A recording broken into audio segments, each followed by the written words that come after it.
Next chapter is reproduction in animals.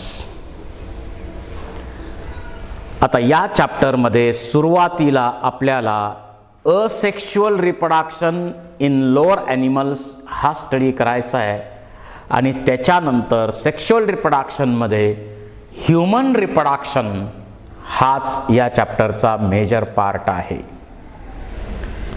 Reproduction, formation of new individuals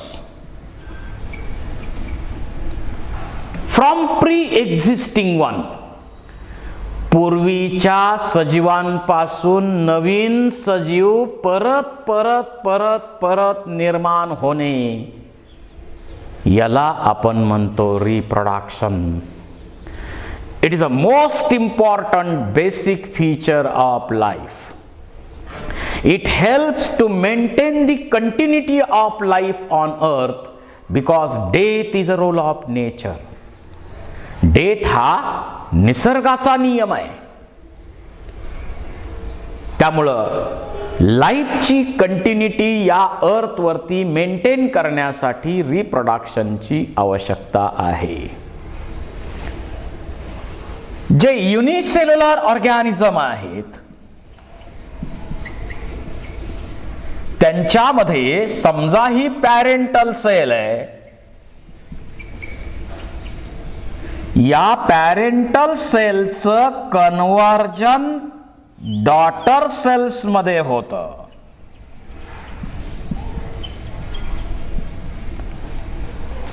आणि नंतर parental सेलचं अस्तित्व राहत नाही.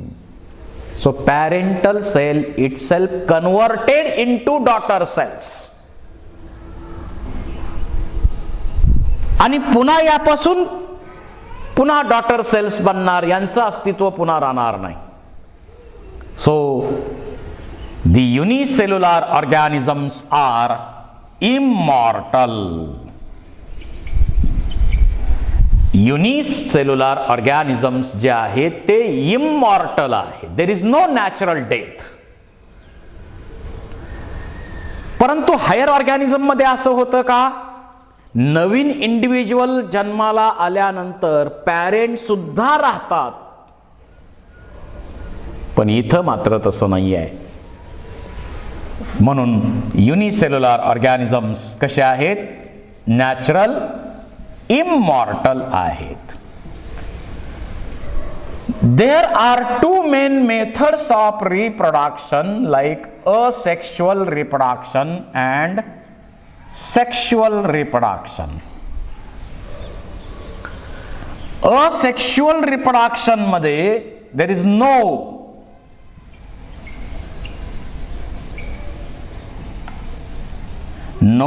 gametic union.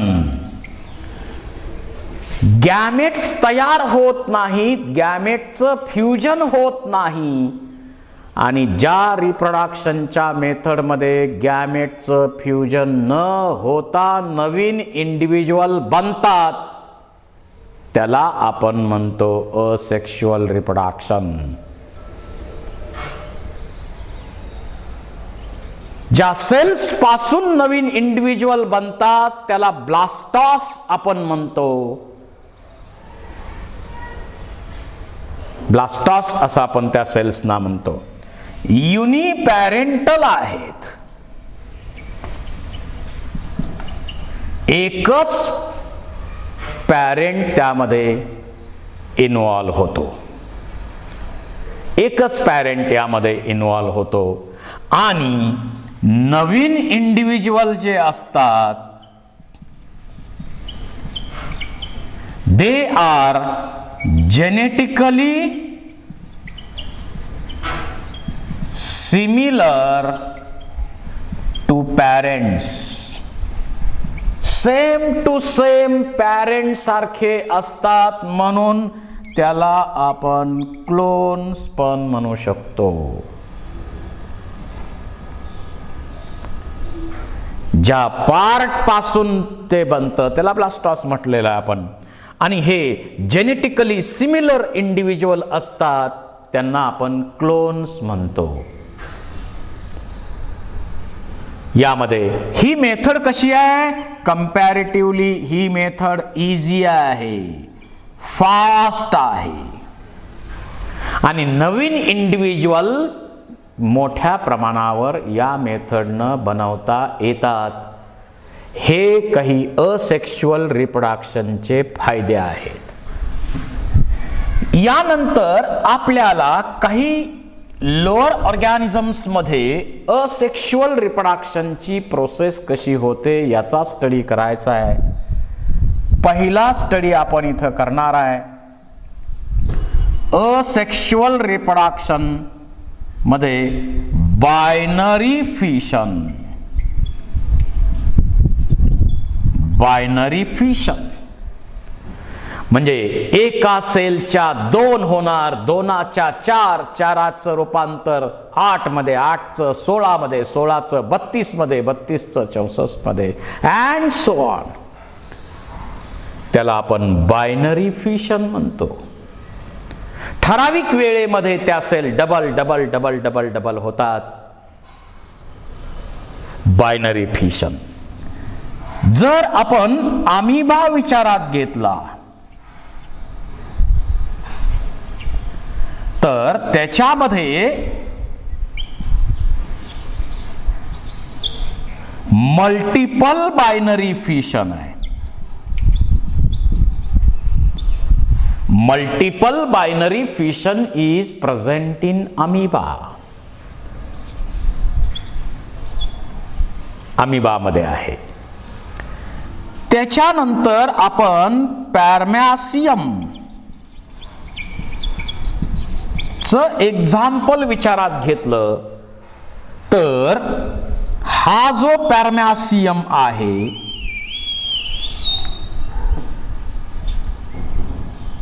यामध्ये हे कॉन्ट्रॅक्टाईल व्हॅक्युल्स, किडनी सारखे पार्ट इथं आणि मेगा न्यूक्लियस, मायक्रो न्यूक्लियस आणि याच्यावरती सिलिया सिलिया सिलिया. आपल्याला पॅरमॅसियमचं काही स्ट्रक्चर इथं विचारात घ्यायची आवश्यकता नाही आहे. आपण फक्त माहितीसाठी याचा विचार करतोय. यामध्ये बायनरी फिशन काय होतं? ट्रान्सव्हर्स बायनरी फिशन आहे. हेअर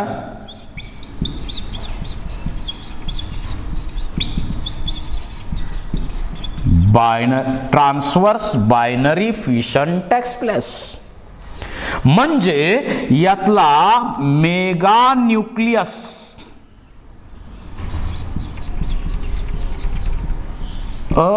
अमायटॉटिकली डिवाइड होतो. अमायटॉटिकली डिवाइड होतो आणि मायक्रो न्यूक्लियस जो आहे तो मायटॉटिकली डिवाइड होणार आणि एका पॅरमॅसियम पासून ट्रान्सव्हर्स बायनरी फिशनच्या प्रोसेसनं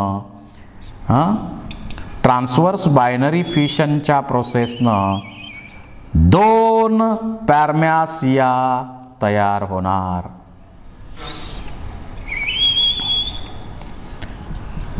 दोन पॅरमॅसिया तयार होतील.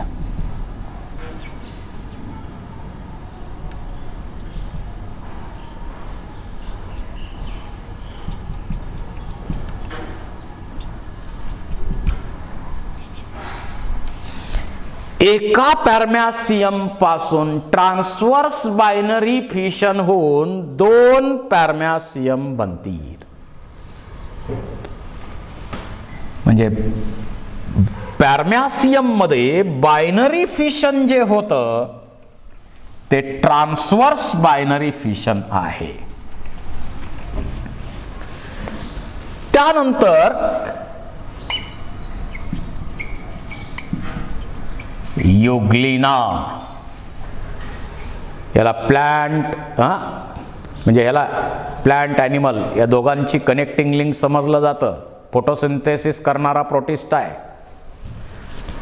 तर या युग्लिनाचं स्ट्रक्चर आपण पाहिलं तर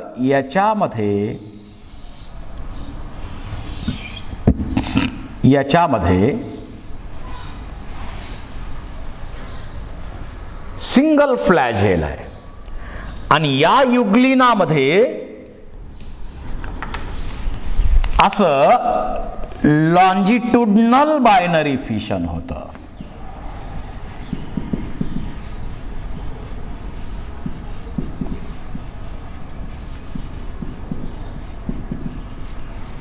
यामध्ये लॉन्जिट्युडनल बायनरी फिशन होतं आणि नवीन युग्लिना बनतात. नवीन युग्लिना बनणार. लॉन्जिट्युडनल बायनरी फिशन नवीन युग्लिना बनतात. तर बायनरी फिशन अशी मेथड आहे. एका सेलचं कन्वर्जन होऊन 2 बनणार, 2पासून 4 बनणार, अशा पद्धतीनं मल्टिप्लिकेशन होत राहतं. So binary fission is a most important method of asexual reproduction in lower organisms.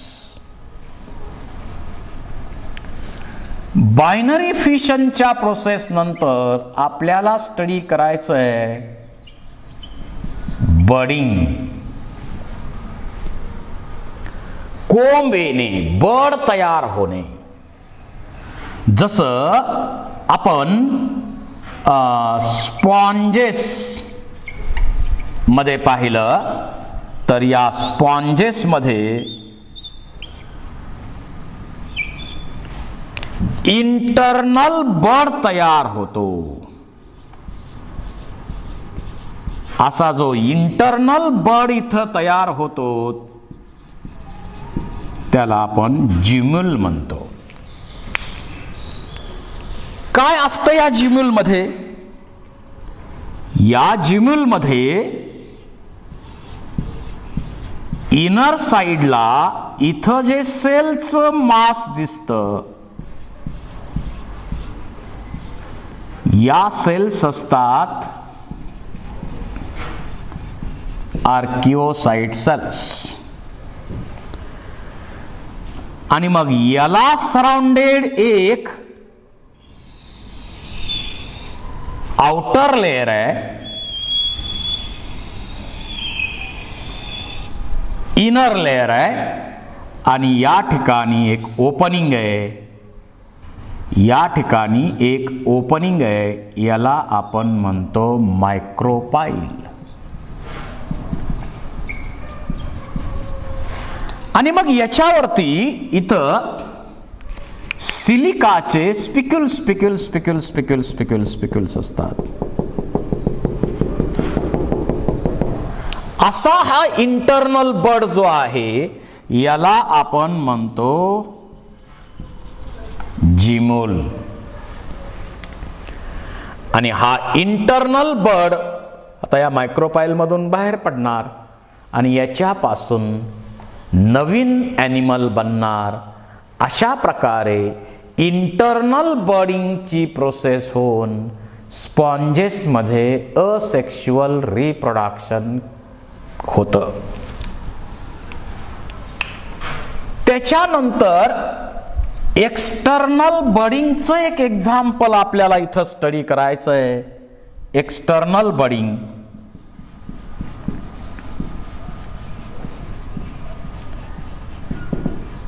External बडिंगचं एक्झाम्पल स्टडी करायचं आहे. आपल्याला माहित आहे हायड्रा, आपण हायड्रा स्टडी केलाय. या हायड्रामध्ये वरती इथं हायपोस्टोम आहे आणि इथं टेंटॅकल्स आहेत.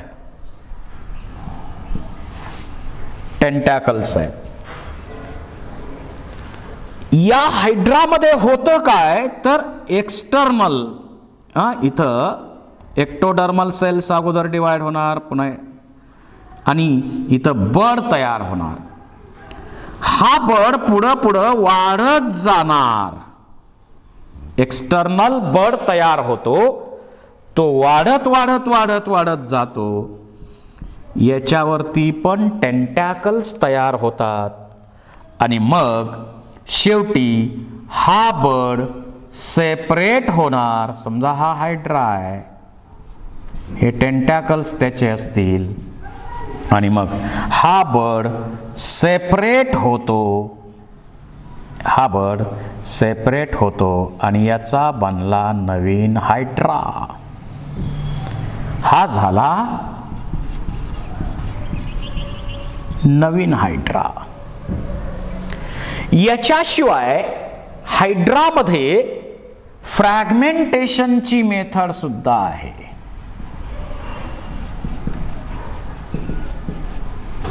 म्हणजे जर आपण या हायड्राचे लहान लहान तुकडे तुकडे तुकडे तुकडे केले तर प्रत्येक तुकड्यापासून न्यू हायड्रा तयार होतो. प्रत्येक तुकड्यापासून नवीन हायड्रा तयार होतो. याला आपण म्हणतो फ्रॅगमेंटेशन. एक फ्रॅगमेंट वेगळा केला आणि नवीन तयार झाले. त्याचबरोबर जसं प्लेटी हेल्मिंथसचा विचार केला आपण, सेपरेटच डायग्राम त्याचा विचार करू.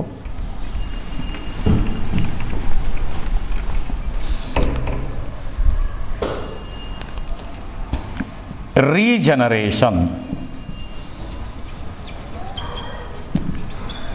प्लेटी हेल्मिंथस मध्ये आपण पाहिलं म्हणजे लिव्हर फ्लूक मध्ये पाहिलं. समजा हा लिव्हर फ्लूक आहे.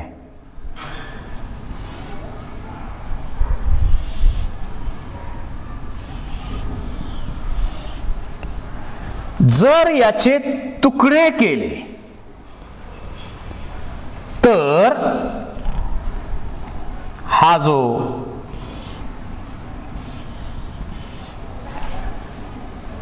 वरचा भाग आहे तो वेगळा झाला आणि हा खालचा भाग त्याचा वेगळा झाला. या वरच्या भागापासून त्याचा जो गेलेला भाग आहे तो पुन्हा तयार होतो आणि त्याचप्रमाणे हा जो खालचा भाग आहे त्याच्यापासून सुद्धा जो गेलेला भाग आहे, लॉस झालेला पार्ट आहे, तो तयार होतो. अशा प्रकारे in lower animals there is a great power of regeneration. परंतु हायर ॲनिमल मध्ये या मेथड पुढे कंटिन्यू झाल्या नाहीत. या असेक्शुअल रिप्रोडक्शनच्या मेथड ज्या आहेत त्या लोअर ॲनिमल्स मध्ये पुरत्या राहिल्या. पुढं हायर ॲनिमल मध्ये फक्त सेक्शुअल रिप्रोडक्शनची मेथड प्रॉमिनंट राहिलेली आहे. फक्त सेक्शुअल रिप्रोडक्शनची प्रोसेस प्रॉमिनंट राहिलेली आहे. सेक्शुअल रिप्रोडक्शन मध्ये there is a formation and union of gametes. Male आणि फिमेल गॅमेट म्हणजे इथं मेल सेक्स ऑर्गन टेस्टिस तयार होतो, फिमेल सेक्स ऑर्गन ओव्हरी तयार होणार. या टेस्टिस मधून तयार होणार स्पर्म्स,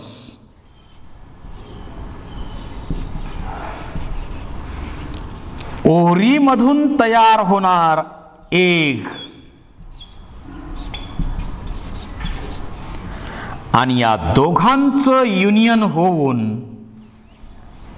त्यांच्यापासून नवीन सेल तयार होते. त्या सेलला म्हणायचं जायगोट. आणि सेक्शुअल रिप्रोडक्शनच्या प्रोसेसमध्ये झायगोट ही प्रत्येक ऑर्गॅनिझमची जीवनाची पहिली सेल असते आणि पहिला दिवस जीवनाचा युनिसेल्युलर असतो. याच्यामध्ये होतं काय तर हे प्रोसेस होत असताना आता काही मध्ये युनिपॅरेंटल आहे,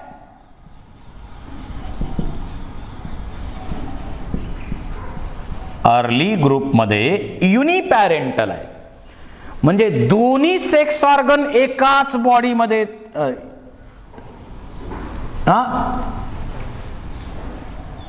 एकाच बॉडीमध्ये तयार होतात.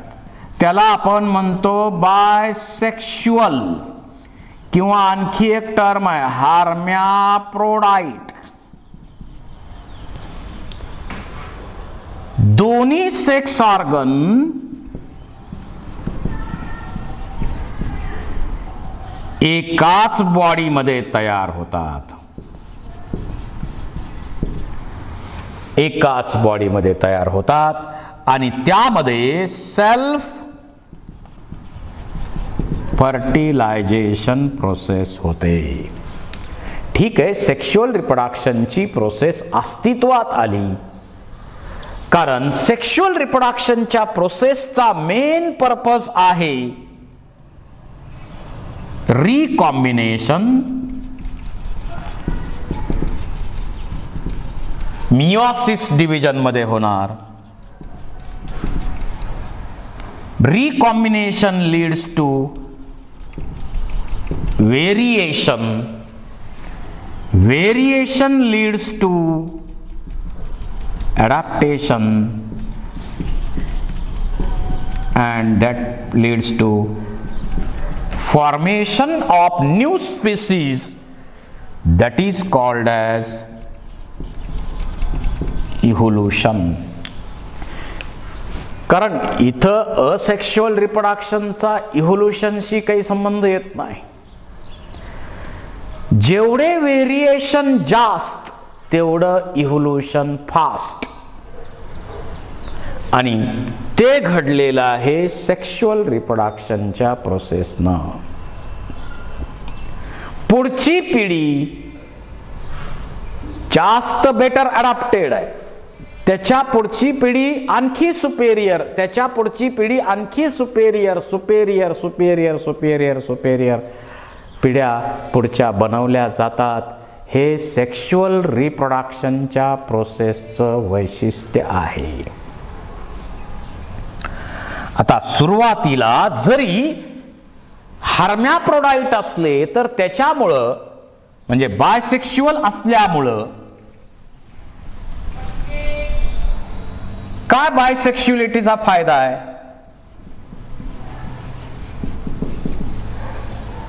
फायदा काय, रिप्रोडक्शन होणं सोपं आहे, परंतु तोटा काय याचा? Chances of variation are less. Variation होणार पण फार कमी चान्सेस याचे या रिप्रोडक्शन मध्ये पाहायला मिळतात. मग नंतर आपण एक्झाम्पल घेऊ, अर्थवर्म. अर्थवर्म हा तसा बायसेक्शुअल ॲनिमल आहे. आता इव्होल्यूशन मध्ये बदल होत चालला, बायसेक्शुअल आहे, but still there is a cross fertilisation. दोन वेगळे अर्थवर्म एकमेकाच्या जवळ येतात, जरी ते बायसेक्शुअल असले तरी एकमेकाच्या जवळ येतात. दोघं एकमेकाला गॅमेटचा एक्सचेंज करतात आणि म्हणून बायसेक्शुअल असून सुद्धा क्रॉस फर्टिलायझेशन इथं केलं जातं. कशासाठी? To increase chances of variation. आणि पुन्हा लक्षात आलं इव्होल्यूशन मध्ये, जर दोन वेगळे ॲनिमल्स यामध्ये पार्टिसिपेट होणार असतील, मेल आणि फिमेल इंडिव्हिज्युअल्स, तर युनिसेक्शुअल असण्याचा फायदा म्हणजे बायसेक्शुअल असण्याचा फायदा काय? आणि म्हणून आर्थ्रोपोडा ऑनवर्ड्स, आता रेअर ग्रुप सोडा काही असतील तर, सगळे युनिसेक्शुअल आहेत. म्हणजे डायोसियस आहे. बायसेक्शुअलला आपण मोनोसियस, याला आपण मोनोसियस म्हणतो. आणि युनिसेक्शुअल किंवा डायोसियस आहे. मेल इंडिव्हिज्युअल वेगळा, फिमेल इंडिव्हिज्युअल वेगळा. त्यांच्यामध्ये म्हणजे इथं मेल इंडिव्हिज्युअल आणि फिमेल इंडिव्हिज्युअल सेपरेट. त्यांच्यामध्ये गॅमेट तयार होताना मिओसिस डिव्हिजन होते आणि व्हेरिएशन होतात. आणि फ्युजन जे घडतं त्याच्यापासून बनणार झायगोट.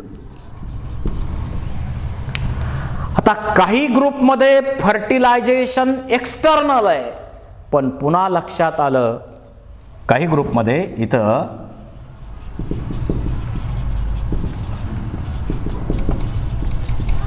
पुन्हा लक्षात आलं की नाही, फर्टिलायझेशनचे चान्सेस त्यामुळं कमी होऊ शकतात. पुन्हा इंटरनल फर्टिलायझेशन अस्तित्वात आलं. आणि मग हे ॲनिमल्स त्याच्यानंतर अंडी घालायला लागले, ओव्हीपॅरस. नंतर लक्षात आलं की नाही, ओव्हीपॅरस पेक्षा आपण काय करू, डेव्हलपमेंट ज्या एम्ब्रिओच्या आहेत त्या युटेरसमध्ये, फिमेलच्या युटेरसमध्ये, गर्भाशयामध्ये डेव्हलपमेंट करू, इंट्रा युटेराइन डेव्हलपमेंट करू. म्हणजे अगोदर ओव्हीपॅरस होते ते, त्याच्यानंतर विव्हिपॅरस. सगळ्या डेव्हलपमेंट पूर्ण झाल्यानंतर, युटेरसमध्ये डेव्हलपमेंट पूर्ण झाल्यानंतर मग आपल्या यंगवनला जन्म देण्याची प्रोसेस मॅमलमध्ये, आता लोअर मॅमलचा ग्रुप सोडा, आपण हायर बाकीचे मॅमल्स जे आहेत, प्लॅसेंटल मॅमल्स आपण म्हणू, त्यांच्यामध्ये अस्तित्वात आलेली आहे. तर रिप्रोडक्शन इन ॲनिमल्समध्ये सुरुवातीला आपल्याला या चॅप्टरचं हे बॅकग्राऊंड माहीत असलं पाहिजे. मग हा प्रयत्न सेक्शुअल रिप्रोडक्शनचा, आणि सेक्शुअल रिप्रोडक्शनमध्ये इतके सगळे बदल निसर्गाने केलेले आहेत, याचा उद्देश आहे to increase the chances of variations. जेवढे व्हेरिएशन जास्त तेवढं इव्होल्युशन फास्ट, हा निसर्गाचा नियम आहे. आणि मग मिओसिस होणं, दोन वेगळे इंडिव्हिज्युअल इन्व्हॉल्व होणं, यामुळं व्हेरिएशनचे चान्सेस वाढवले जातात. This is about asexual reproduction and basic of sexual reproduction in animals. याच्यानंतर कंप्लीट चॅप्टर जो आपल्याला स्टडी करायचा आहे तो आहे human reproduction. Thank you very much.